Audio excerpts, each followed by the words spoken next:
আসসালামু আলাইকুম এভরিওয়ান, সবাই কেমন আছেন? আজকে আমি নিয়ে এসেছি একদমই ঘরোয়া একটি রান্না। এটা হচ্ছে এগ মশলা। তো এটা কিন্তু অনেক ইয়ামি হয়। বাসায় যখন মাছ মাংস না থাকবে তখন এই রেসিপিটি ট্রাই করতে পারেন। এই রেসিপি ফলো করে রান্না করলে কিন্তু মাছ মাংস কেউ খাবে না, আপনার এগটাই সবাই খেয়ে নেবে। বিশ্বাস হলো না তো? একবার ট্রাই করেই দেখুন। তো প্লিজ আপনারা কমেন্ট লিখে চলে যাবেন না, আমার সঙ্গে সম্পূর্ণ রেসিপিটি থাকুন এবং ভালো লেগে থাকলে অবশ্যই একটি লাইক দিয়ে যাবেন। তো চলুন দেখে নেওয়া যাক কিভাবে রেসিপিটি স্টার্ট করছি। প্রথমে আমি ডিমগুলো সেদ্ধ করে নেব। তো অনেক সময় দেখা যায় যে আমার নতুন আপু যারা আছো কিংবা ব্যাচেলার ভাইয়া যারা আছে তারা কিন্তু এই ডিমগুলো সিদ্ধ করার সময় একটুখানি অসুবিধার মধ্যে পড়ে, যে ডিমগুলো কিন্তু ফেটে নষ্ট হয়ে যায়। সেজন্য এখানে দিতে হবে 1 চা চামচের মতো লবণ এবং ঢাকনা দিয়ে ঢেকে আমি এটা কুক করে নিচ্ছি। তো এরকম লবণ দেওয়ার ফলে কিন্তু এই ডিমটা ফাটবে না। তো এই তো দেখুন, ডিমের ভেতর থেকে কিন্তু কিছু হয়নি এবং এটা খুব পারফেক্টভাবে সেদ্ধ হয়েছে। এখন আমি ডিমগুলো খোসা ছাড়িয়ে নিচ্ছি এবং পরিষ্কার করে ধুয়ে নিচ্ছি।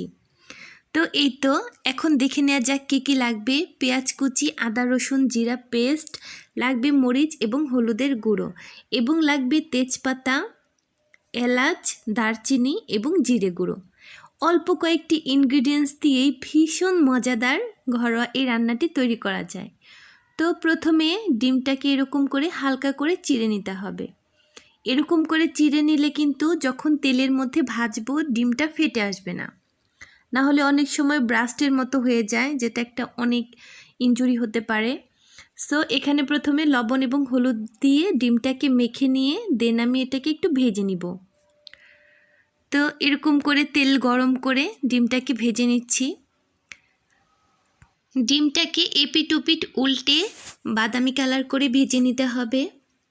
তো এগুলো ডিম ভাজা শেষ হয়ে গেলে আমি উঠিয়ে সেই প্যানের মধ্যেই আরও একটু তেল অ্যাড করলাম এবং দিয়ে দিচ্ছি গোটা গরম মশলাগুলো।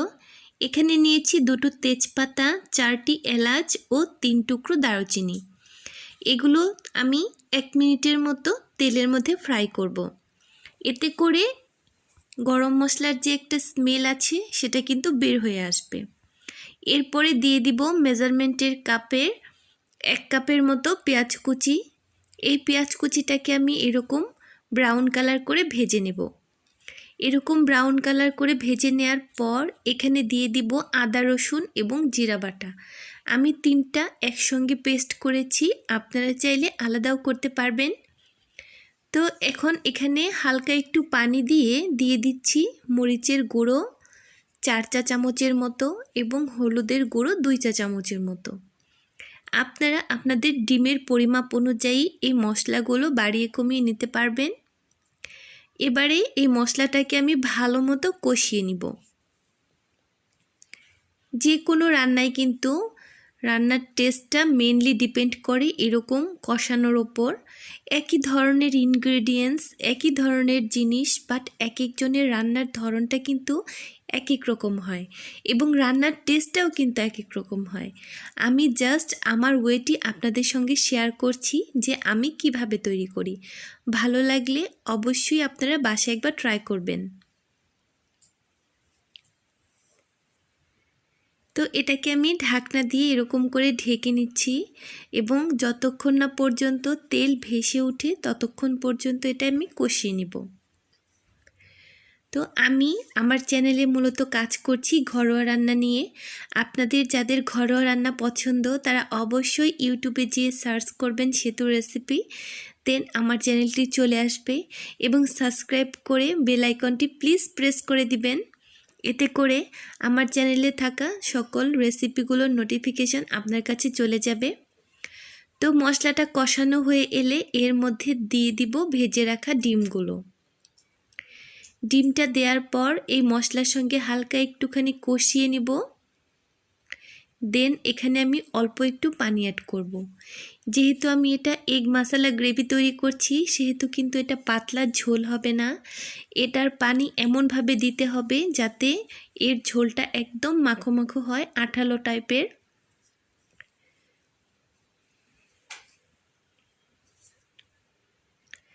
তো এই ডিমগুলোকে মশলার মধ্যে এরকম উল্টে পাল্টে নিতে হবে, যাতে করে ডিমের ভেতর পর্যন্ত মশলাটা চলে যায় এবং ডিমটা খেতে ভালো লাগে। অনেক আপুদেরকেই শুনেছি যে তারা বলেন ডিম এরকম তরকারি রান্না করলে খেতে পারি না, ভেতরে কোনো মশলা যায় না। তো তাদের জন্য আমি বলছি ডিমটাকে এরকম সাইডে থেকে চিড়ে দিলে কিন্তু মশলাটা যায়। তো এরপর দিয়ে দিচ্ছি 1 চা চামচের মতো ভাজা জিরে গুঁড়ো। জিরে গুঁড়ো দেওয়ার ফলে এর মধ্যে কিন্তু অনেক সুন্দর একটি ফ্লেভার অ্যাড হয়। তো আমি কিন্তু জিরে গুঁড়োগুলো আগে থাকতে ভেজে বয়ামে রেখে দিই না, আমি যখন যেটা রান্না করি সাথে সাথে ভেজে দেই গুঁড়ো করে, এর ফলে এর টেস্টটা ঠিক থাকে। তো দিয়ে দিচ্ছি পরিমাণ মতো লবণ এবং ঢাকনা দিয়ে ঢেকে দিচ্ছি। তো এটাকে ঢাকনা দিয়ে ঢেকে রাখবো যতক্ষণ না পর্যন্ত এর ভেতর থেকে তেল ভেসে ওঠে। তো এটা কিন্তু অলরেডি তেল ভেসে উঠছে।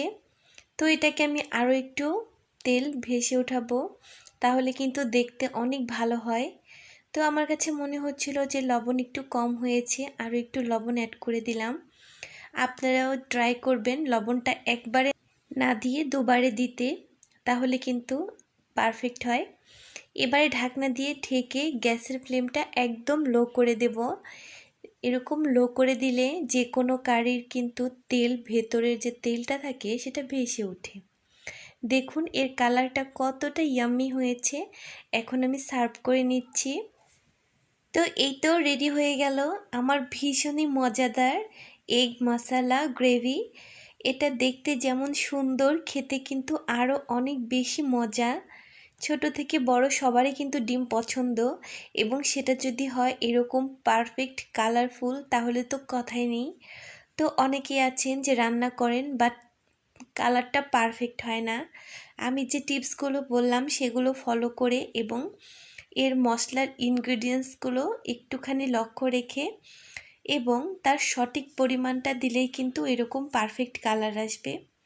তো যে কোনো ছোটোখাটো অনুষ্ঠান কিংবা বাসায় কোনো গেস্ট আসলে এরকম একটি সাইড ডিশ আপনারা রাখতে পারেন।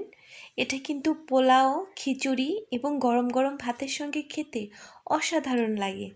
তো দুপুরবেলা অবশ্যই আপনারা এই রেসিপিটি একবার ট্রাই করে দেখবেন, খেতে খুবই মজা হয়। এবং এই রেসিপিটি থাকলে কিন্তু মাছ মাংসর কোনো প্রয়োজনই হবে না। তো এতক্ষণ সাথে থাকার জন্য অনেক ধন্যবাদ। আসসালামু আলাইকুম। ভালো থাকবেন, সুস্থ থাকবেন সবাই।